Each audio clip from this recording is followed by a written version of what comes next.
Bonjour à toutes et à tous, je vous souhaite la bienvenue sur le podcast de Monsieur Joe. Monsieur Joe, c'est Joël Lelanne, ingé, project manager, curieux et éclectique. Justement, comme ce podcast, tourné vers les entrepreneurs, les entrepreneuses, francophones et francophiles d'Allemagne et d'ailleurs. Nous nous attachons à découvrir les différentes facettes, parcours de créateurs de projets par un échange convivial. C'est parti! Aujourd'hui, nous recevons pour ce 70e épisode Michèle Beltran. Nous allons à Paris, en France, et elle va nous parler de la puissance du changement et renouvellement continu. Donc tout un thème, je pense que ça va être passionnant, comme tous nos invités qui viennent partager leur expérience et leur parcours personnel. Donc avant tout, bonjour Michèle, comment vas-tu ? Très bien, très contente d'être ici avec toi, Jo. Merci de l'invitation et merci de ton écoute. Écoute, c'est super que tu sois là. Et, nous aussi, on est ravis que tu rejoignes ce podcast. Au passage, on fait un petit clin d'œil et un remerciement à Emmanuel Lewartowski, que vous pouvez écouter à l'épisode 34, qui présente l'accompagnement à l'écriture, et pour nous avoir mis en relation. Mais, pardon Michèle, d'abord c'est à toi. Comme tu connais le format, nous commençons toujours par découvrir le parcours personnel et professionnel de nos invités. Donc Michèle, c'est à toi. Raconte-nous tout ça. Merci encore, Jo. Alors, moi, j'ai une vie un peu mouvementée avec beaucoup de changements et de déménagements. Mais grosso modo, je suis franco-mexicaine. Je suis née à Mexico et j'ai grandi au Mexique. Et comme peut-être tu le connais aussi, mais on a tellement de couleurs, des lumières, des formes qui sont tellement puissantes dans notre environnement, dans la culture, dans la cuisine, l'artisanat, etc.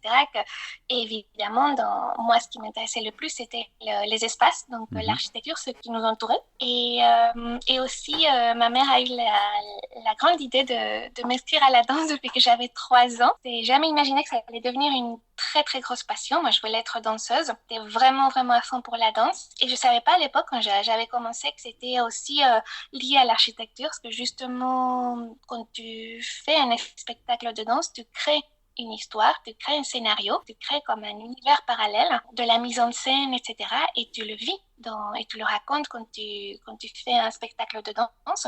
Mais de toute façon, le quotidien de la danse, toute cette discipline de répétition, d'engagement et des fois un peu masochiste, Oui, c'est d'avoir même mal partout ou les pieds un peu souffre détruits d'une beaucoup. certaine façon. Voilà, ça n'empêche pas cette énergie qui te met en mouvement et qui te bouge pour exprimer des émotions, une histoire, plein de choses. Et donc, j'avais fait ça pendant 20 ans jusqu'à ce que je me suis cassée à la cheville quand je suis arrivée à Paris. Mais bon, ça, on va y revenir. Mais en fait, la danse, c'était vraiment presque toute ma vie quand j'étais enfant et adolescente à Mexico. Et puis, en même temps, il fallait à un moment donné choisir une carrière professionnelle. Et pour moi, l'architecture était comme une évidence. En fait, je ne me voyais pas faire autre chose que ça avec la danse, non? Donc, j'ai commencé mes études d'architecture à Mexico. Et puis, j'ai eu une première bourse pour Montréal. Donc, je suis partie à Montréal. C'était génial de voir la vie, de vivre la vie autrement, dans un autre contexte, dans une autre façon de voir le monde. Donc, se réadapter, se connaître, apprendre et aussi renforcer qui on est, ou commencer à renforcer qui on est. Et j'ai fait aussi de la danse à Montréal. Et ce qui était incroyable, c'est que je ne savais pas que quand j'étais à Montréal en 98, c'était la pire tempête de l'histoire. De neige, c'est ça? Oui, au Canada. Et donc, mais pour moi, c'était tellement nouveau et fascinant que... voilà, je l'ai traversé. Je ne savais pas que c'était aussi marquant pour l'histoire. Okay. Mais voilà, donc j'ai survécu la tempête de 98 à Montréal. Ça veut dire, excuse-moi d'interrompre, ça veut dire que tu es parti d'abord, donc tu as commencé tes études à Mexico. Tes parents t'ont envoyé d'abord au Canada, c'est ça, pour faire tes études, d'abord en France, hein? D'abord au Canada, mais c'est pas eux qui m'ont envoyé. En fait, eux, ils voulaient pas que je parte. Oui, ça c'est un classique. Oui, j'ai eu plutôt une bourse et ils étaient ils n'avaient pas trop le choix, en fait. Oui. Mais, ma famille est une famille très conservatrice, très traditionnelle et Mhm. tout. Et donc, c'est vrai Laisser partir que leur leur fille, c'est pas évident. fille Oui.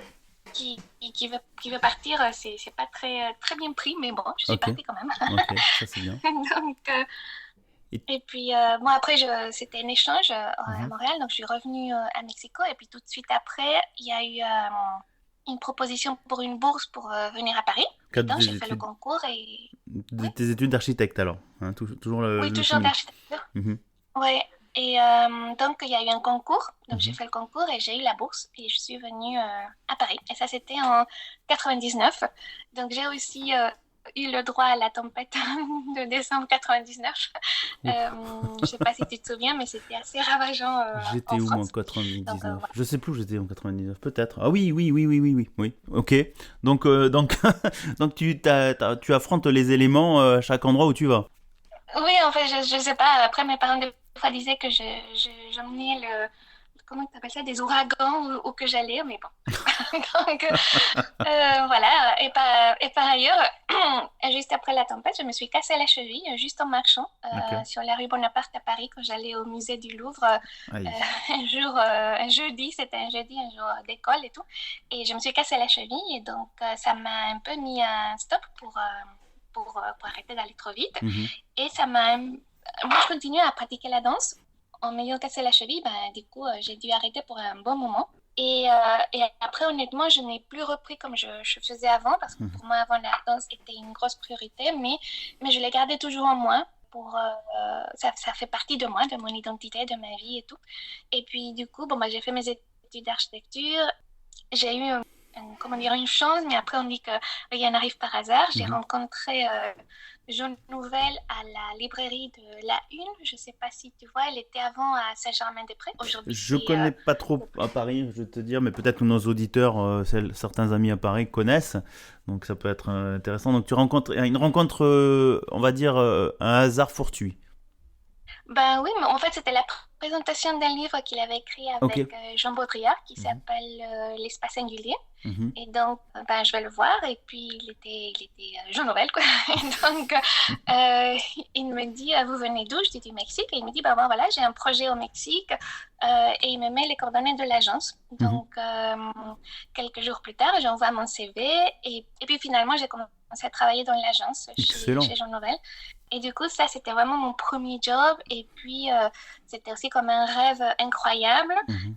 Voilà, c'était génial de commencer. On a travaillé sur bon, j'ai travaillé sur un projet au Mexique, à Guadalajara, qui Mhm. ne s'est pas fait. Mais en fait, ce qui était génial avec Jean Nouvel, c'est que lui, il travaillait énormément la réflexion, le concept de vraiment que chaque projet ait une histoire, ait une personnalité. En fait, c'était vraiment tout ce travail de donner un vrai sens à Mhm. ce qu'on faisait. Et ce, malgré si ça se faisait pas, en fait. Il y avait beaucoup, beaucoup, beaucoup de projets qui se faisaient pas, mais il y avait tout un travail derrière de réflexion, d'analyse, de personnalisation aussi. Mhm. Et aussi, bon, à l'époque, bon, j'ai eu plein d'anecdotes par rapport, bon, je vais te raconter une, mais par exemple, à un moment donné, je me rends compte que j'ai eu un contrat après un an et demi, non, un mois et demi de travail Mhm. dans l'agence. Et puis, 3 mois plus tard, je me rends compte que j'étais mal payée, dans le Aïe. sens que par rapport Au à mon marché, ouais. niveau De compétences. oui, au Mhm. marché, surtout parce que j'avais un bac plus 5 déjà, et puis je parlais les langues, je savais Mhm. utiliser AutoCAD, les logiciels et tout, Mhm. et je me rends compte, et du coup, je savais pas trop quoi faire. Mhm. Mais finalement, c'était une de mes premières leçons de vie aussi dans le monde professionnel, De aussi aller négociation, ouais. Faire face à de la réalité, ouais. négociation, Mhm. effectivement. Alors, Oui, et de... alors c'est super Voilà, intéressant. donc, Super intéressant. Il y a plusieurs sujets. Je regardais en parallèle parce que moi je suis malheureusement peut-être un peu ignare pour nos auditeurs aussi. Dire Jean Nouvel, c'est un grand architecte français qui a fait par exemple, je crois moi j'ai bon souvenir, je crois que c'est à Barcelone, à Torre Agbar, c'est ça, hein? Au Torre oui, c'est Glorias, ça. c'est Il ça. a fait aussi l'Institut du monde arabe, Ok, ouais. le Quai Branly, Ah oui, ok. le musée du Louvre à Abu Dhabi, Et la Fondation la Cartier aussi. fondation... non, la fondation des bureaux Richemont à Genève. En fait, il a plein de projets partout. Ouais. Ah ouais, et tu vraiment donc c'est quand même pas mal de commencer directement dans une agence avec un grand architecte français. Donc du coup, ça t'a porté. Et on revient un peu à donc, cette thématique où tu t'es dit au bout de quelques temps, tu te dis mince, mais par rapport à mes compétences et mon profil, ton expérience, tu dis, je suis mal payé. Donc comment ça s'est passé ce point-là? Peut-être ça peut être intéressant. Comment tu t'osais pas trop Oui, oui, c'était en fait comme j'étais à l'époque très jeune et aussi très naïve dans plein de sujets, mais en même temps, c'était ma responsable qui m'a dit c'est pas normal, tu Mhm. devrais être payé tant et ce n'est pas le cas. Et du coup, ça crée un buzz dans toute l'agence parce Aïe. que tout le monde se demandait si j'allais bien me payer parce que personne n'en parlait. Ok. Mais du coup, bah, finalement, j'ai pris mon courage et je suis allée voir la responsable administrative qui, tu vas pas le croire, mais elle avait travaillé au Mexique, à Mexico. Ok. Et donc, elle m'a dit, oui, je me demandais quand est-ce que tu allais te rendre compte.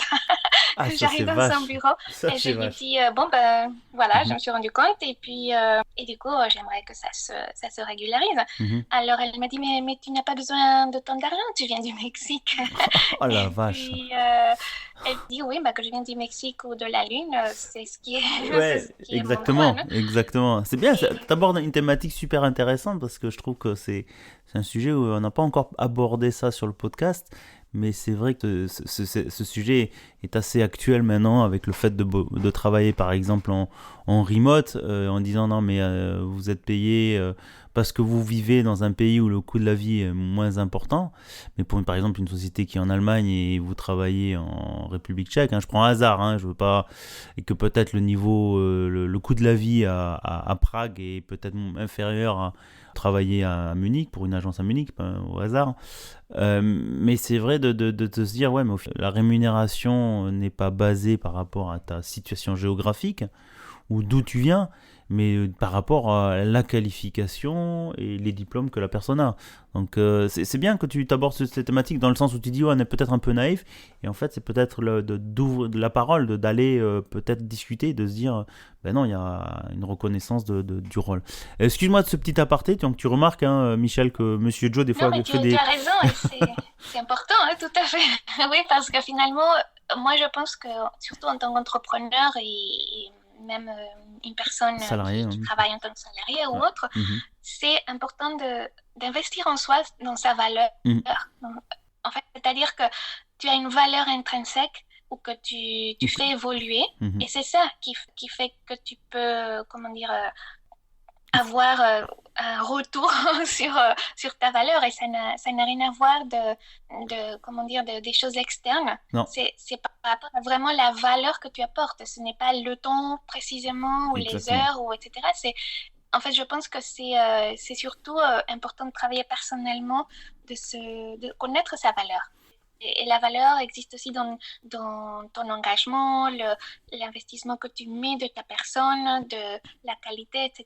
Donc, c'est un sujet délicat parce que des fois, moi, je me souviens quand, bon, je vais me sortir un petit peu, mais en fait, quand tu commences à mettre les tarifs pour tes produits ou tes services, etc., tu as des calculateurs sur Oui, Internet ou autres ouais. qui te disent le forfait par heure, etc. et tout, ou le prix du marché et autres. Et en même temps, je pense que le plus important qu'il fallait faire tout d'abord, c'était de travailler sur sa propre valeur. Oui. Quelle est la vraie valeur que tu apportes, non? Alors, Et, alors c'est et génial que tu donc, abordes ça. Mhm. Pardon, vas-y, oui, et excuse-moi. ça, c'est super important, sauf que j'ai eu cet épisode-là qui m'a marqué, évidemment, mais ce n'était pas le seul, hein. J'ai continué à passer à des niveaux supérieurs de difficulté. Du coup, il fallait à chaque fois négocier et tout. Mhm. Je pense que tu abordes vraiment le sujet où on a abordé un peu pour les entrepreneurs ou pour les salariés. C'est en fait, je pense que tu mets le doigt exactement sur la thématique où en fait, l'évaluation de la valeur intrinsèque d'un bien ou d'une compétence. Je pense, Michel, tu voulais détailler un plus une thématique, par exemple Jean Nouvel, son parcours personnel. Oui, en fait, parce que je savais pas non plus à l'époque ce que c'était tout cet univers des marques, du Mhm. branding. Mais en fait, Jean Nouvel, il avait créé des sociétés auparavant, avant que je rejoigne son agence, et il avait fait faillite 5 fois. Mhm. Donc, je pense qu'il avait le veto administratif de ne plus créer une société parce Oui. que, ben, voilà, après 5 faillites. Ouais. Et donc, il s'est associé avec un entrepreneur avec une vision de business et de développement, mais aussi qui valorisait vraiment le talent Mhm. de Jean Nouvel. Et donc, il a fait de Jean Nouvel une marque. Ok. Et donc, quand il allait vendre, parce que c'était vraiment vendre les projets de Jean Nouvel, c'était, comment dire, il vendait pas un musée ou un immeuble ou un complexe quelconque, il vendait Jean Nouvel et c'était la marque Jean Nouvel. Et donc, les tarifs, en fait, pour dire ainsi, ou les Mhm. tarifs ou l'investissement de ces immeubles avaient mais complètement explosé dans le bon sens. Ouais. Et ceci a fait que Jean Nouvel avait beaucoup plus de reconnaissance et aussi que l'agence devenait rentable. Après, il y avait le petit couac que, par exemple, Jean Nouvel voulait participer dans des concours d'architecture qui étaient non payants, mais qui étaient intéressants Ouais. conceptuellement. Sauf que si ça rapportait pas vraiment un Ouais, bénéfice tu. ou une assurance que le projet allait être fait, ben, c'était non. Ok. Donc, c'était aussi, des fois, c'est toujours un équilibre entre ce qu'on veut vraiment faire par passion et qu'on pourrait faire gratuitement les yeux Ouais. fermés, et aussi ce qui est important pour que la société soit rentable et que ça fonctionne. Mhm. Mais ça n'enlevait jamais le talent de De ce la personne. qu'apportait Jean à chaque projet. Ok. Et du coup, je ne savais pas à ce moment-là que ça allait me revenir quelques années plus tard, justement en lien avec tout ce qui est les marques et l'univers du luxe dont tu parlais il y a quelques instants. Donc, bon, bref, je continue. Donc, du coup, après avoir travaillé chez Jean Nouvel, j'allais rentrer au Mexique à un moment donné. Et puis, finalement, je suis revenue en France avec une autre bourse parce que il y avait un accord entre le gouvernement du Mexique et de la France Ouais. avec l'école des arts déco, Mhm. l'ENSAD à Paris. Et ben, j'ai eu, j'ai eu cette bourse pour faire ce post-diplôme en architecture d'intérieur. Ok. Et pourquoi l'architecture d'intérieur? C'est parce que j'avais travaillé sur des grands projets de grande échelle Mhm. qui étaient juste incroyables et tout. Mais moi, ce qui m'attirait, c'était la petite échelle. Comme je parlais au début, quand je faisais la danse, de créer ces univers, c'est comme un monde parallèle où tu Mhm. as toute une histoire, une aventure qui se passe dans l'espace, mais à plus petite échelle, avec beaucoup plus oui, de poésie et de fantaisie ou de plus d'émotion, etc. Donc, Mhm. j'ai fait le post-diplôme à l'ENSAD, en Mhm. architecture d'intérieur. Et là, j'ai commencé vraiment à travailler beaucoup sur la couleur, plus concrètement, et les effets que la couleur a dans notre vie, mais tout le temps, en fait, parce qu'on est entouré de couleurs qui est Alors, vraiment alors une expression de je lumière. suis ravi que tu viennes aussi sur ce sujet-là parce que c'est l'impact des couleurs sur un intérieur et sur le mental de la personne, hein.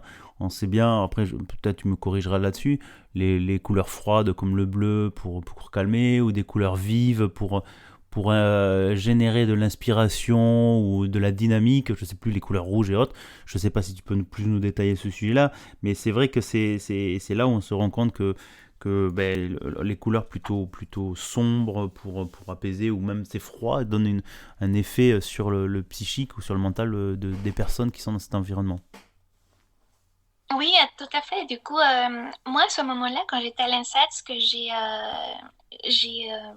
disons, développé comme approche, c'est que, tu sais, normalement, en architecture, tu as un brief de combien de mètres carrés, des espaces, les Mhm, fonctionnalités. Et en général, en architecture, tu commences par faire les plans, en fait, pour que ce soit fonctionnel, pour que ça mhm. rentre. Tu Ouais. imagines la forme, etc.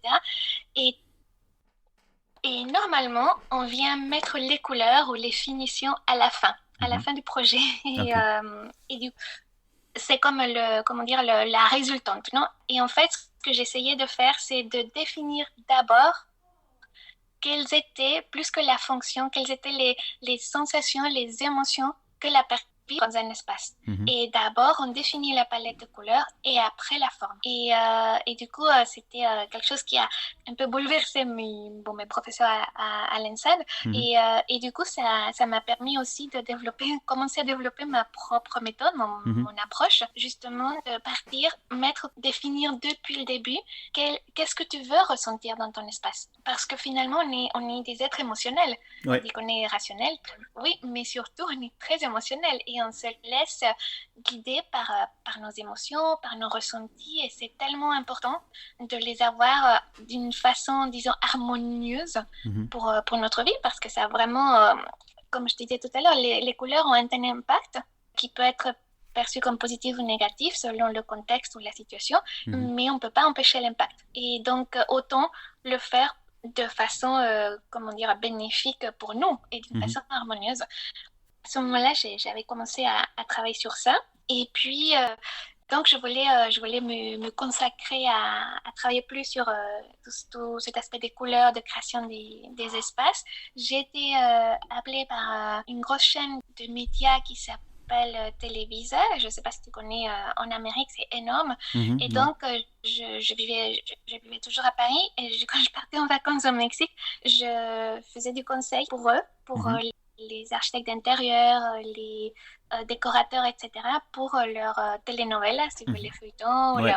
leurs journaux de télévision, pour aligner justement leurs espaces, la mise en scène, avec la personnalité du présentateur ou du personnage qui allait être mis en scène dans cet espace. Ah, c'est excellent. Donc, Je pense, tu vois, c'est ouais, ce genre d'approche, on se pose pas la question. C'est vrai que maintenant que tu en parles de l'agencement des couleurs et par exemple des sociétés comme Google, les espaces ouverts avec beaucoup de couleurs pour donner cette espèce de dynamique. Après, je veux pas dire une image jeune et compagnie, mais parallèle entre certaines industries où c'est des bureaux blancs cloisonnés, toujours des couleurs très bleu, gris et blanc, très très très froid, donner une image de sérieux, et des sociétés où ils ont des couleurs, ça part dans tous les sens. Donc c'est vrai que, et quand tu dis, ouais, tu as conseillé pour les telenovelas pour mettre en couleur le fond derrière un présentateur, toi, c'est le genre de choses on se pose pas la question. Pourtant, la couleur est énormément appliquée sur tous les produits de consommation. Je veux dire, si on va dans le luxe, absolument, oui. des voitures de luxe rouges, pour pas les citer avec un cheval cabré ou autre, c'est cette image d'émotion, alors que la majorité des voitures, on va dire un peu plus standard, ça va être toujours ce gris noir, un peu le gris mouette. Mais excuse-moi, mais donc tu as fait du consulting quand tu es rentré au Mexique pour un grand groupe de télévision sur tout Oui, ce qui est l'agencement couleur. Et donc ensuite. et du coup, bah, je voulais me consacrer à ça à ce Mhm. moment-là.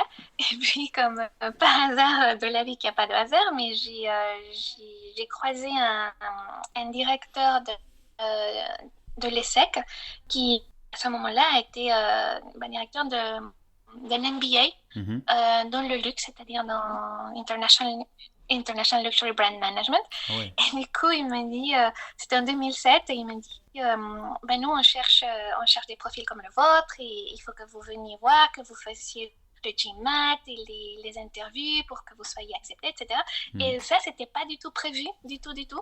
Et du coup, bah, pour faire une longue histoire courte, je l'ai fait, j'étais admise, et j'ai fait le MBA. Et là, c'était vraiment comme un peu un choc de culture, parce que j'arrive dans la classe, et j'étais la seule architecte, et je m'étais pas rendu compte que je pense pas forcément que c'était parce que j'avais une formation d'architecte, mais apparemment j'avais toute une autre vision et compréhension des choses, donc ça faisait trop de contraste. Ah, mhm. Mais donc moi en tout cas là j'ai commencé vraiment à apprendre et comprendre ce que c'était créer une marque, tout ce qui était le branding, évidemment le positionnement dont je parlais tout à l'heure, comment Jean Nouvel était aussi lui-même devenu une marque, et moi Mhm. je ne savais pas à l'époque, mais comprendre tout ce processus de création de marque, de pourquoi le luxe, comme tu disais tout à l'heure, en fait, on n'a pas forcément besoin tous d'un stylo à 500 euros. Mhm. Mais pourquoi on va acheter un stylo Montblanc ou un instrument Mhm. d'écriture, Ouais. si mes collègues m'entendent? Ben, parce que... Alors c'est vrai qu'on salue parce qu'on a moi je connais quelques gens à Mont-Blanc ici à Hambourg, donc on les salue. C'est vrai que moi-même je ne t'ai posé la question, mais on n'achète pas un élément d'écriture, on achète un standing ou un élément, comment dire, un élément de standing peut-être. Après voilà, je veux pas rentrer là-dedans parce que je suis pas trop dans ce milieu-là, mais le point sur le MBA en International Luxury Brand Management, c'est ce que tu as fait. Ça veut dire que le public qu'il y avait là, c'était plus quoi, des managers, des gens des marketeurs. Toi, tu étais un peu l'architecte, un peu l'ovni, c'est ça ou Oui, c'est ça. C'est Et- ça, en fait, il y avait surtout, donc ils étaient, je sais pas, comptables ou, Mhm. je sais pas, d'autres métiers beaucoup plus, entre guillemets, administratifs, d'école de commerce, Mhm. qu'il n'y a rien de péjoratif. Hein. Non, C'est non. juste un parcours normal, non, traditionnel. Ouais. Et oui, j'étais comme l'ovni, quoi. Du coup, donc voilà, c'était comment dire, un gros challenge aussi pour moi parce que Mhm. justement, ça te force aussi à te connaître et comment dire, et t'accrocher aussi à tes positions. Donc, par Mhm. exemple, tout ce qui est par exemple, moi, ce que j'appliquais, c'était la méthode scientifique, tu sais, de Mhm. poser des hypothèses, de développer Ouais. des choses, de la vérifier, etc. Mais je pense pas que ce soit propre à Ok. Ouais, parce l'architecture. que C'était peut-être ma formation à moi, je sais pas tout. alors Mais aussi tu veux le dire côté créatif. tu veux dire confronter une approche rationnelle, cartésienne que mathématicienne, si on peut dire, à une approche plutôt émotionnelle, de création, à ce qu'on associe aux arts, quoi. C'est-à-dire, et c'est vrai que Ouais, il y a besoin un peu des deux, puisque la création a besoin d'être un peu, comment dire, c'est dans de l'émotionnel, dans du vécu. Et bon, le MBA t'a apporté sûrement, j'imagine, les outils, on va dire, cartésiens, comment positionner mais une en fait, marque. Non, c'est ça? Non? oui, en fait, c'est que mon approche, justement, c'était que j'avais l'aspect émotionnel et structurel. Ok. Parce que dans ma formation d'architecture, les espaces, il faut qu'ils tiennent, il faut qu'ils Mhm. soient structurellement solides. Ouais. Donc, quand je crée un espace, je pense à les structures et aux poutres, à leur Mhm. épaisseur et au poids, etc. C'est important que ce soit rationnel Mhm. et en même temps que tu crées l'émotion. Donc, j'apportais les deux. Ok. Et en fait, ce qui était intéressant, c'est que mes collègues réagissaient beaucoup plus émotionnellement que rationnellement. C'était ça le contraste. Tu vois, c'est À comme quoi il n'y l'inverse. a pas vraiment de... Ok. On a beaucoup d'a priori, oui. Oui. Et aussi, il y avait surtout ce que j'ai beaucoup appris dans le MBA, c'était le côté commercial. Mhm. Parce que, c'est-à-dire que finalement, même si les marques ont tout un univers, etc., le but final, vendre finalement. Et Oui. donc, comprendre l'aspect commercial est fondamental. Et même pour un entrepreneur, justement, tu peux avoir les meilleures idées, la meilleure qualité du savoir-faire, etc. Mais si tu ne sais pas le vendre, personne n'aura accès à ce que tu proposes. Alors Et donc, c'est génial parce que tu as tout résumé là en fait, en, en une phrase. Et c'est vrai que c'est malheureusement les meilleures idées, si elles sont pas bien vendues, pas les vendre, ben, ça restera que des bonnes idées, c'est tout quoi.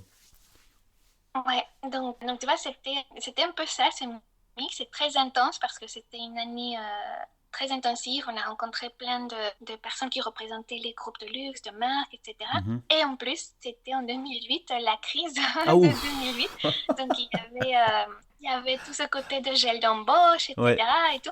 Donc oui, donc c'était assez tendu. Et puis moi, j'ai eu la chance d'être embauchée par Montblanc et donc je suis partie en Bourg. Ah, voilà Et le lien avec Hambourg. Ok, parce que j'avais vu sur ton parcours voilà. professionnel que tu avais été à Hambourg. Et je dis, c'est marrant parce que on aurait pu se croiser, on va dire, même si on est dans Oui, des industries différentes. Mais bon, la vie est comme ça, elle est faite de retournements et de changements. D'accord. Et ton MBA, tu l'avais fait en quoi? En un an, en plein temps, c'est ça? oui, en un an, ouais. Ok. Tu es à Et Hambourg. puis, bon, juste avant, Excuse-moi, donc 2008, tu es à Hambourg, tu es embauché par Montblanc pour, j'imagine, la part quoi? C'est partie lancement de produits ou campagne de produits. Raconte-nous un peu plus comment ça fonctionne, parce que je pense que les auditeurs, même moi, sont curieux de savoir comment on recrute en fait quelqu'un qui est architecte pour des produits d'écriture. en fait, c'est que toute marque de retail qu'on appelle, même si Mhm, c'est du luxe, un retail, c'est-à-dire que tu as des points de vente. mhm, Donc, même si auparavant, c'était quelque chose qui faisait pas forcément partie des structures des marques, parce que mhm, finalement, tu dis, bon, c'est plutôt le développement de produits, mhm. ou le marketing, la publicité, etc. Mais là, c'est par rapport aux points de vente. Ah Donc, les d'accord. boutiques, des fois, c'est les stands, les shop-in-shop. Bon, il y a Mhm. plein de diverses façons de Donc, points de vente. mhm, Donc, moi, je suis rentrée dans... En fait, moi, c'était très curieux parce que je faisais le lien entre ce qu'on appelle le retail design, c'est-à-dire l'architecture, mhm. les espaces, le mobilier, et le visual merchandising, qui a à voir avec un peu ce qu'on appelle les... Il y a des gens qui l'appellent ça la décoration, mais c'est la présentation des produits. Et La mise en scène du produit donc, moi, je dans un faisais le lien. ok. Mhm. Ouais. Donc, moi, je faisais les liens entre eux parce qu'ils ne communiquaient pas forcément bien et moi, je parlais pas allemand. Donc, tu t'imagines. Tu aimes bien les Euh, challenges, je vois. voilà. Oui, donc Du coup, j'étais comme dans le film Lost in Translation. Mais bon, c'était aussi très formateur. J'ai dû apprendre aussi l'allemand Ok, et c'était pas évident. ok. Mais donc, du coup, je suis restée presque 3 ans chez Montblanc et j'ai fait des projets superbes. J'ai côtoyé des gens incroyables aussi, qui restaient aussi des amis. Mhm. Et donc, c'était une expérience pas facile dans le sens qu'il y avait vraiment, vraiment beaucoup de challenges, mais qui était incroyablement formatrice. Et puis, jusqu'à ce que j'étais débauchée par Swarovski. Et donc, je devais partir à Barcelone d'abord, parce que le siège Europe était à Barcelone. Ah, ok. Et puis 4 jours avant Que tu parles? j'emménage, en fait, je prends l'avion, on me dit non, finalement, on va vouloir que tu sois à Paris. Oui, alors je vivais pendant 6 mois avec mes 3 valises. J'étais à l'hôtel entre Paris et Barcelone, et puis les autres villes où je devais aussi me déplacer Mhm. pour les projets. Et ça aussi, c'est intéressant à réfléchir et intégrer que, comment te dire, peu importe où tu ailles ou que tu sois, tu es toujours toi. Et donc, même si tu n'as pas un lieu fixe, Mhm. le fait que tu puisses te bouger et te déplacer, si tu es toi, si tu es ancré à toi-même, bah, peu importe, tu vois, et tu peux toujours à chaque fois te recréer ou continuer de t'exprimer. Et je ne dis pas que ce n'est pas épuisant parce que ça peut l'être. Donc, de Ouais, temps en temps, il faut trouver le point des d'ancrage. moments Ouais. de pause et de ressourcement. En fait, on se déplace avec son propre environnement et on se recrée son propre environnement sécurisant, si je peux dire. Et donc du coup, tu es entre Paris et Barcelone. Combien de temps? Oui, c'était à peu près 6 mois, voire Ok. plus. Ah Je oui, crois 8. Mais, c'est intensif, hein? mais finalement je m'installe à Paris. Mhm. C'était aussi, c'était une époque super, super gratifiante parce que j'ai pu gérer une équipe qui m'a permis de faire, je crois, c'était 260, non, 370 projets à peu près, je crois, Ouf. en 2012, Ok. entre ouverture et rénovation, etc. Et quand l'objectif était 200, Ok. et on l'a fait tout ça avec le même budget, donc c'était vraiment, Quand, quand tu dis, c'était- quand tu dis 300 projets, tu dis en combien de temps? C'est des quoi? Des projets de rénovation de magasins, d'ouverture de nouveaux magasins? ouais, Ok. Sur ouais, combien de temps? c'était 12 mois. Ok, sur un an. 12 mois, c'était une année, Ok, ah ouais. oui, c'était beaucoup. Mais c'était aussi un moment où la marque Swarovski était en pleine expansion. Mhm. Et aussi, j'avais un responsable qui était mon N plus 1, qui était aussi très entreprenant, en fait, et qui menait aussi la dynamique. Mhm. Donc, tout ça, c'est quand il y a une bonne combinaison de personnes, de projets, de moments, etc. C'est ce qui fait que tu peux faire des choses incroyables quand tout le monde est dans la même Dans la même vague, ouais. Ouais, disons, parce qu'on le dit beaucoup, mais ouais. là, c'était le cas et c'était vraiment super. On a réussi à faire plein de choses, mais aussi parce que c'était vraiment un travail en équipe. Il y Mhm. avait beaucoup de confiance et donc on prenait des risques, on assumait et ça, on avançait, non? Donc c'était vraiment, vraiment super. Et puis, après cette année-là, on me propose de rejoindre l'équipe Europe à Barcelone. Mhm. Donc, je déménage à Barcelone. Enfin. Et enfin, puis je recommence aussi. À chaque fois, il faut recommencer. C'est mine de rien. Il faut que tu trouves la poste, que tu ailles à la mairie, que Oui, c'est toutes les démarches. Bon, déjà, je te parle pas de trouver l'appartement, oui, bref, oui, des ça c'est. déménagements, tout ça. Donc, mais bon, après, c'est aussi, ça fait partie de l'émotion du renouveau, des nouvelles aventures, des possibilités qui s'ouvrent à toi, non? Et mais j'arrive en Espagne en 2013, que c'était la crise en Mhm. Espagne. Aïe. Et donc, pas facile le contexte non plus. Et puis, bon, pour faire une longue histoire courte, je suis revenue à Paris parce on m'avait proposé un job à nouveau à Paris. Mhm. Et j'emménage à nouveau à Paris et j'ai un incendie chez moi. Aïe. Donc là, finalement, personne n'était blessé. C'était assez incroyable parce que je rentre du boulot le soir et je vois que la rue était fermée, qu'il y avait police, qu'il y Mhm. avait les voisins dehors, les pompiers, etc. J'ai dit, oh, pourvu que ce ne soit pas mon immeuble. Mhm. Puis je m'approche et oui, c'était mon immeuble. Et puis Aïe. je dis, pourvu que ce ne soit pas mon appartement. Mais en fait, oui, quand je rentre, Oui, j'arrive et les pompiers venaient de tout éteindre. Ça faisait à peine un mois que j'étais installée dans ce nouvel appartement. Mhm. Et je vois que tout était réduit en cendres, finalement. Et donc, c'est très impressionnant. Je le souhaite À vraiment à personne. personne. Mais en même temps, c'était une impression que je pense que j'oublierai jamais. Le fait de dire, ben voilà, je suis vivante et je m'aime moi. Et donc, ça veut dire que si je m'aime moi, j'ai tout ce qu'il faut. Quand Ouais, même une certaine énergie parce que c'est vrai qu'on s'attache. Tu me diras, moi je dirais, quand tu le vois de l'extérieur, tu te dis bon, ben, c'est que des biens matériels. Mais le problème, c'est que ça fait partie de ta vie, c'est-à-dire c'est des souvenirs, c'est des objets, des liens émotionnels qu'on a avec son intérieur.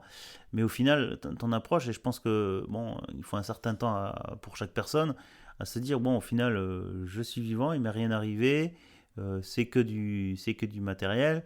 On peut recommencer. C'est un peu ce qui t'est arrivé.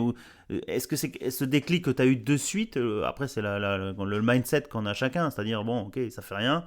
Même si certains, tu peux te laisser abattre en disant, oh là là, qu'est-ce que je vais devenir et tout. Comment tu as réagi sur le coup Je ben, suis. honnêtement, oui. Mhm. Ah ouais, ok. De suite, c'est quelque chose qui m'est venu. Mais après, quelques minutes après, pas trop longtemps après, Ouais, j'étais en choc. Parce bien que sûr. là, il fallait voir avec la police où est-ce que je vais dormir, qu'est-ce Ouais, que je fais. Ben, du coup, il faut que je cherche mon passeport. Je n'ai rien que plus que ce que je porte sur moi. Et ouais, du coup, tu commences à penser à toutes les petites choses pratiques. ouais, ouais. Tu vois, même une brosse à dents, tu vois, Ouais, c'est des il y a trucs de plein de base, petits ouais. trucs. Ouais. Mais tu vois, ça s'est venu quelques instants plus tard. Au début, là, le premier choc, je te dis, c'était vraiment de me dire, oh, waouh, ok, maintenant je viens de me libérer du matériel, mais je mets toujours Mhm. moi. Mhm. Et c'était très rassurant. Mais quelques instants plus tard, quand il fallait que je pense à la praticité de Ouais, la situation, là, j'ai commencé vraiment oui, à paniquer un peu parce que tu te dis, waouh, mais il faut même penser à la brosse à dents, ouais, à tes vêtements, tout, quoi. Où est-ce que je vais passer la nuit en plus, non? ouais. Et donc voilà, alors c'est quand même assez fort. Et puis, pour l'anecdote, c'était la veille des attentats à Paris de Charlie Hebdo. Ah ouais. Euh, le lendemain, c'était janvier et c'était en 2015, c'était le 7 janvier le lendemain et du coup, t'avais les sirènes partout, je me souviens qu'il faisait hyper gris, comme quoi, comme je te dis, les couleurs Ouais, noires ouais, les couleurs toujours sur le et tout. mental. Et Ouais. je me disais, oh là là, je me suis trompée de film, là, est-ce que je peux Ouais, changer de salle? je vais me réveiller, je suis dans le mauvais rêve, je vais me réveiller, je repars au Mexique. Non, ça peut être, Ouais. tu vois, je me réfugie au soleil, j'en sais rien, ouais, c'est chaud, Et quoi. puis, ouais, et puis bon, ben, du coup, mais il fallait que je me ressaisisse, en fait, Ouais, parce que la vie continue. exactement. Et donc, non seulement comment dire, il fallait que je recrée une vie, mais il fallait déjà bien fermer ce cycle parce que tu t'imagines pas tout l'administratif qu'il y a avec un incendie Ouais, et les tout ce qu'il faut assurances, faire. les ceci, oh là Heureusement, là.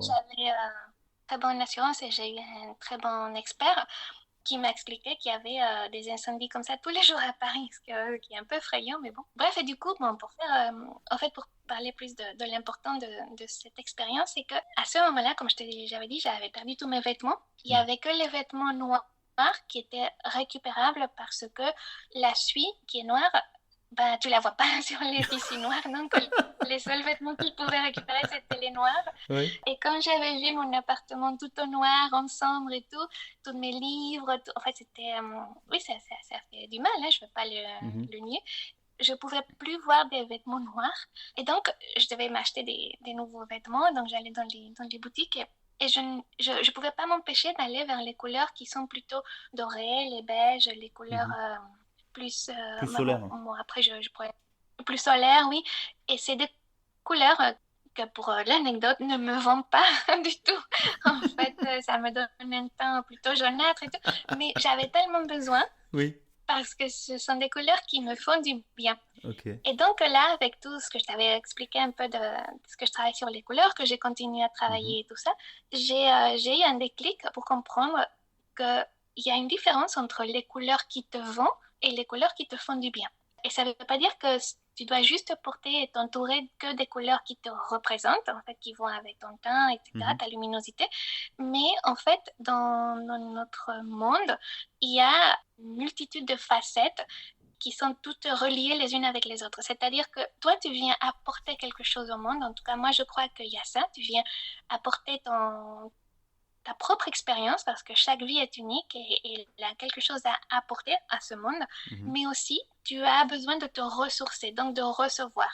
Et par rapport aux couleurs, les couleurs que tu portes, c'est ce que tu apportes au monde. C'est comme ta deuxième peau, en fait. C'est une extension de toi-même, ce que tu viens contribuer dans ce monde. Mais aussi, ce qui te fait du bien, tu as besoin pour te ressourcer, pour t'entourer, pour créer une harmonie. Parce que sinon, tu te satures. Je parlais aussi des éléments parce que je me base sur ça, parce que c'est le plus simple, le plus direct, c'est la nature, non? Si par exemple, tu aimes l'eau, mais tu es tout le temps dans l'eau, tu vas saturer. Parce qu'en tant qu'être humain, tu as besoin aussi de la terre et du soleil et de l'air. Et donc, il faut créer cet équilibre, mais savoir comment l'agencer, en fait, pour ta propre personne et ta propre vie. C'est là où il y a la magie, en fait, de ça. Et c'est ce qui m'a permis de commencer à développer de plus en plus ma méthode et ce que je fais aujourd'hui. Et grâce à cet incendie et cette expérience que j'ai vraiment vécue en chair et en os. Les expériences de vie, qu'elles soient, on va dire, positives ou on va dire extrêmes, parce que c'est une expérience extrême, hein, façonnent aussi ton parcours et peut-être sont aussi des déclics pour aborder des sujets qui te tiennent à cœur et qui sont liés à ta personnalité, à ton vécu intrinsèque, quoi, et c'est ce qui est normal, c'est les expériences qu'on a vécues dans la chair qui conditionnent aussi un peu comment tu interagis avec le monde autour de toi. Donc à partir de ce moment-là, tu es revenu sur cette approche-là des couleurs qui t'entourent, des éléments pour travailler un peu pour faire ton approche de ton atelier. C'est vrai on a fait un épisode très long, chers auditeurs, j'espère que vous nous suivez encore jusqu'à maintenant, parce que Michel a vraiment beaucoup de thématiques, mais je pense que c'est intéressant de dérouler toutes ces approches, parce que c'est tout ce que tu as vécu, en fait, tu l'as intégré dans ton projet qui est le travail sur la personnalité et la nature. C'est bien ça, à travers les couleurs. Hein. Oui, exactement. Et puis, tu sais, c'est le mot qu'on pourrait utiliser en termes de business, c'est capitaliser ton vécu, capitaliser ton expérience. Et à un niveau plus ample, c'est lui donner un sens. En fait, c'est-à-dire maintenant, parce que j'ai vécu ça et par rapport au choix que j'ai fait du sens que j'ai donné à ces expériences, maintenant je peux aussi accompagner d'autres personnes qui vivent différentes situations de vie, de grands changements, ou des fois tu n'as pas besoin d'un incendie ou de quelque chose de très fort pour recréer, oui, pour te remettre en question et vouloir renouveler ta vie, en fait. Et s'il y a une chose qui a été constante dans ma vie, c'est le changement. À un moment donné, je disais, non, mais j'en ai marre des déménagements et de recommencer et tout. Et après, je me suis rendu compte que c'est une chance parce que finalement, à chaque jour et à chaque instant, tu as l'opportunité de te renouveler. Et on est en constant renouvellement.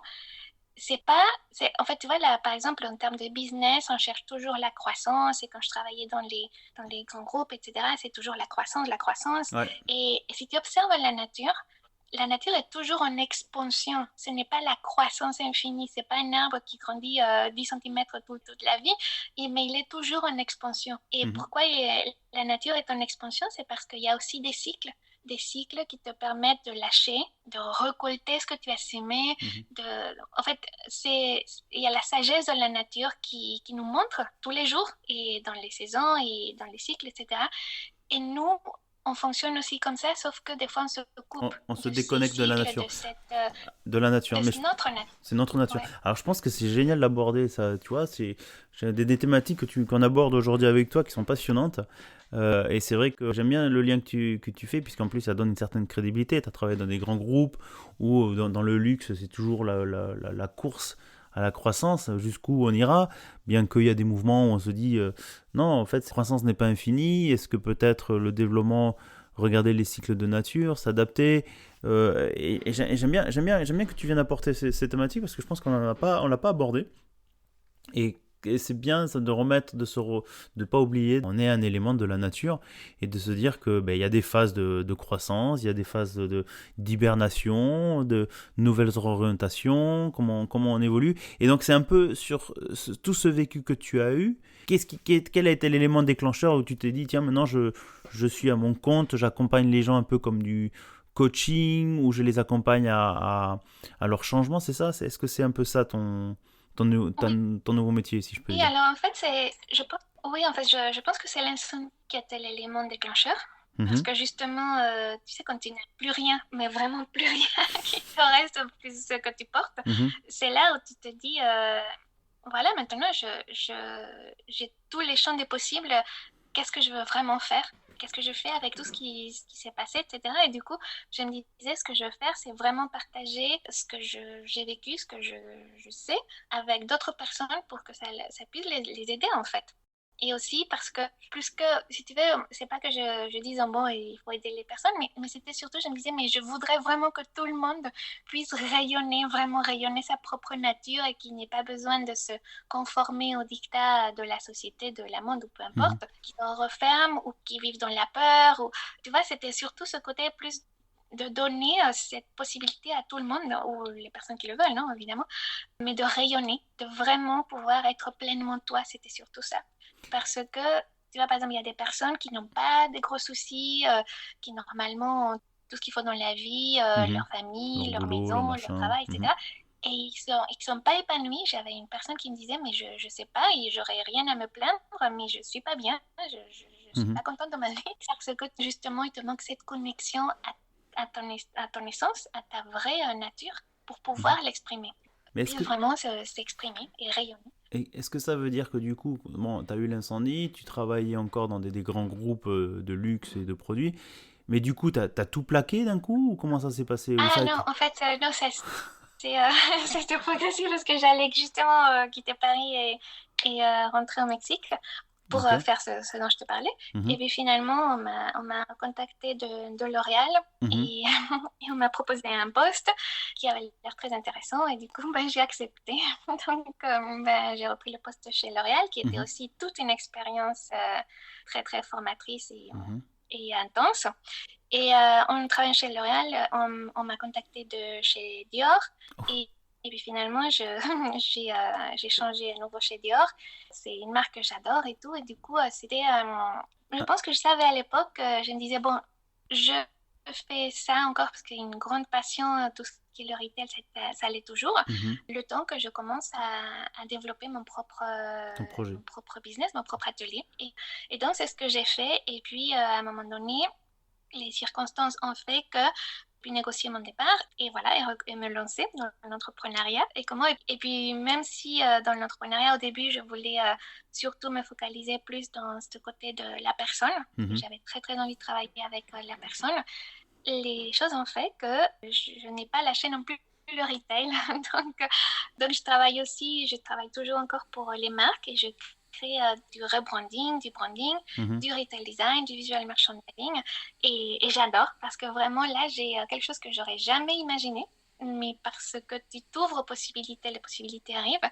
Donc, je travaille sur vraiment tout ce que j'aime. Donc, les personnes avec leur unicité et particularité et aussi les marques pour créer des espaces et des environnements où transmettre l'essence, l'identité d'une marque. Donc ça veut dire que tu t'es mis à ton compte pour continuer à faire le travail, mais en tant qu'indépendant, et en parallèle, ton activité de travail sur la personnalité au travers l'environnement de la personne, l'environnement qui est autour d'une personne, c'est ça? Oui, alors en fait, moi je l'ai englobé dans le fait de rendre visible Mhm, l'identité aussi des marques ou mhm. des espaces. Finalement, ça englobe, ça résume tout mon parcours, mon expérience et aussi mes grandes passions en fait. Et Ok. donc, je l'ai englobé dans cette vision et moi, je l'appelle l'architecture de l'être. Parce que ce soit pour les marques ou les espaces, le fait de le processus créatif d'architecture, comme je te disais tout à l'heure, qu'il faut qu'il soit solide, qu'il tienne dans le temps, donc il faut qu'il y ait quelque chose de structurel, Mhm. rationnel, mais aussi toujours lié à l'émotion, à ce ressenti. Oui. Oui, donc là, tu l'as dans les espaces, dans les marques et pour les personnes. Et les personnes, ça peut être leur image, comment ils vont s'habiller, Mhm. mais aussi comment ils vont aménager leurs espaces ou comment aussi j'accompagne des entrepreneurs pour faire leur propre branding Ah et se ouais. positionner, se redéfinir, redécouvrir leurs valeurs pour la mettre au service du monde, en fait. Mhm. D'ailleurs, c'est tout un programme, donc du branding personnel, de l'image de marque, puisque c'est ça aussi, hein, d'une personne. C'est pour tu accompagnes quelqu'un qui va être entrepreneur dans quelque chose d'artistique, de pouvoir refléter, on va dire, son côté artistique ou son environnement dans la manière de s'habiller, dans la manière de se présenter, dans la manière de présenter son site internet, j'imagine, ou tout l'ensemble, quoi. Donc c'est ce que tu fais à travers ton atelier, c'est ça je suis désolé, Michel, le sujet est super passionnant, mais on a presque 1 heure d'enregistrement. Euh, J'espère que nos auditeurs nous suivent jusqu'à là. Donc ça veut dire que maintenant tu as cette activité à ton compte. Peut-être nous donner un peu comment on appelle ça, les coordonnées, comment tu fais ça. Est-ce que tu fais ça que en France ou est-ce que tu fais ça un peu partout dans le monde? Comment tu fonctionnes là-dessus? Je suis moi basée à Paris, mais je travaille avec le monde entier, littéralement. Mhm, Donc, vous pouvez me trouver dans mon site qui est en renouvellement et je pense qu'il sera prêt en juin 2023 prochain. Et donc, c'est www.atelier33montaigne.com. mhm. Et donc, là, je propose mes services pour les marques ou pour les personnes. Oh. Et donc, pour les personnes et aussi pour les marques, je travaille en anglais, en français, en espagnol, selon les demandes. Et pareil pour ce qui est l'accompagnement, le coaching, je fais des ateliers ou des programmes de groupe, Mhm. selon aussi les besoins de chacun. Et donc, voilà. Ok, bah écoute, c'est génial. Tu le fais pas en allemand? Non, c'était un petit clin d'œil. Oui, ben là, je pourrais, mais mon allemand, il est un peu poussiéreux en ce Poussière. moment. Ouais, ça fait rien. C'est déjà pas mal en français, en espagnol et en anglais. Je pense que tu couvres une sacrée palette de clients et de profils.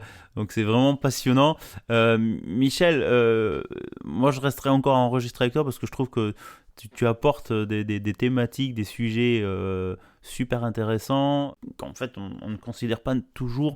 On associe souvent les sujets que tu as abordés au luxe, mais en fait non, pas nécessairement. C'est aussi l'image de la personnalité, la thématique, le lien à la nature, l'impact avec les couleurs. Enfin, vraiment impressionnant.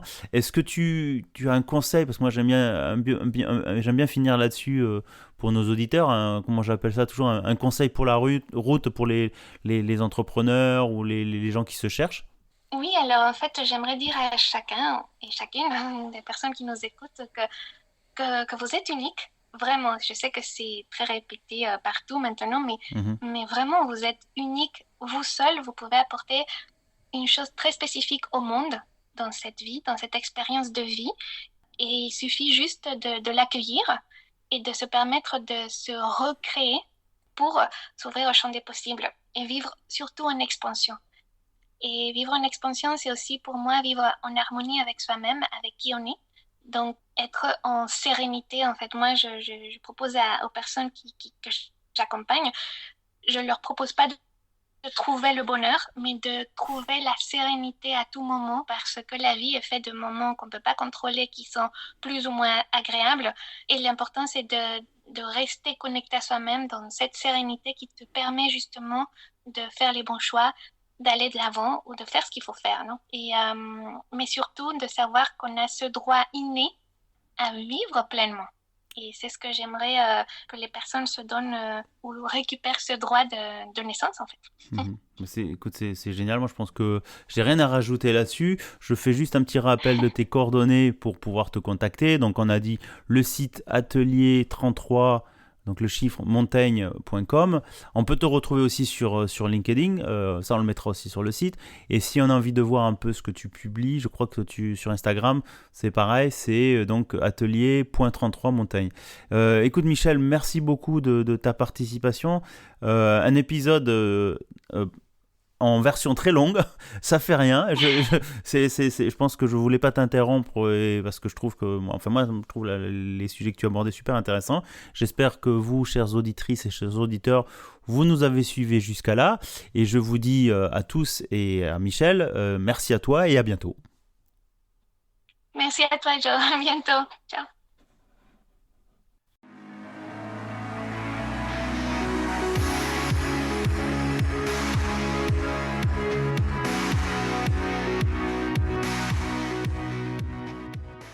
Eh bien, chères auditrices et chers auditeurs, j'espère que cet épisode avec Michel Beltran de Atelier 33 Montaigne vous a plu. J'espère que vous avez appris énormément de choses comme moi sur l'image de marque, le rôle des couleurs dans notre environnement et du développement personnel. Pour petite information, cet épisode avait été enregistré au mois de mai 2023 et c'est vrai qu'il y a eu entre-temps la période d'été, donc une diffusion un peu plus tard. J'espère que Michel, tu nous excuseras de ce petit délai et vous, chers auditeurs, j'espère que vous en profiterez au maximum d'écouter cet épisode. J'en profite aussi pour vous inviter, chers auditeurs, si vous découvrez ce podcast ou si vous êtes un fidèle auditeur ou auditrice, de mettre sur les plateformes d'audio stream que vous utilisez, soit des commentaires, soit mettre 5 étoiles. Je pense que c'est sur Apple Podcast. Ça permet à des nouveaux auditeurs de nous trouver plus facilement. Et c'est aussi très agréable de voir que notre travail, enfin mon travail au fond de ma cave, est apprécié par vous. Donc voilà, vous pouvez aussi mettre des commentaires sur YouTube aussi, puisque on diffuse aussi ce podcast sur YouTube, ou aussi en mettant un article, un petit texte un commentaire dans le blog associé à chaque article, c'est monsieurjoël.blogspot.com. Voilà. J'en profite aussi pour inviter à faire un appel à des candidats qui veulent se prêter au jeu, comme Michel, venir participer, de partager leur parcours d'entrepreneur, leur parcours de vie, leurs expériences, ou créateurs de sociétés ou de start-up, de venir nous parler un peu de leur cheminement professionnel et personnel, et surtout peut-être apporter de l'inspiration pour ceux qui se cherchent ou qui ont envie d'apprendre de nouvelles approches pour peut-être se lancer et être entrepreneur. Donc n'hésitez pas à me contacter par LinkedIn, je suis assez réactif dessus, en me cherchant, vous pouvez me trouver dessus, c'est écrit en bas de l'article si vous voulez, ou en mettant des commentaires, je pense qu'on se met en contact très rapidement et n'hésitez pas à nous envoyer un petit message, c'est toujours sympathique de découvrir toujours des profils différents et variés. Il ne me reste plus qu'à vous dire, portez-vous bien, à bientôt et surtout, restez curieux.